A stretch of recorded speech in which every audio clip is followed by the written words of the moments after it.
Hi, I'm Amelia and I'm going to talk to you about how to make an updo bun hairstyle. Now if your hair is all one length, it's real easy. You just put it into a ponytail, twist it around and pin it. Super easy. But for those of us with layered hair, it's a little bit more challenging. So when you've got layers, the idea is to mask some of those layers. So these top layers, you're just going to want to kind of tease and give yourself some height through there. Basically take what you can and put it into a ponytail.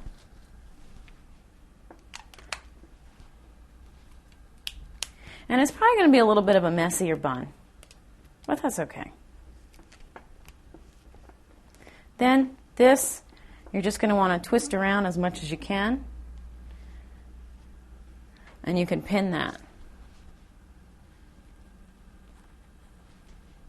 You're going to have some little tricky bits hanging out.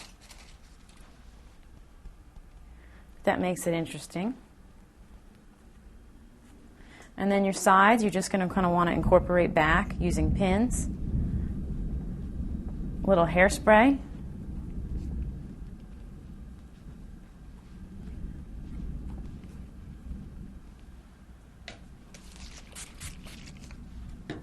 and that's how you get a quick updo bun hairstyle with layered hair.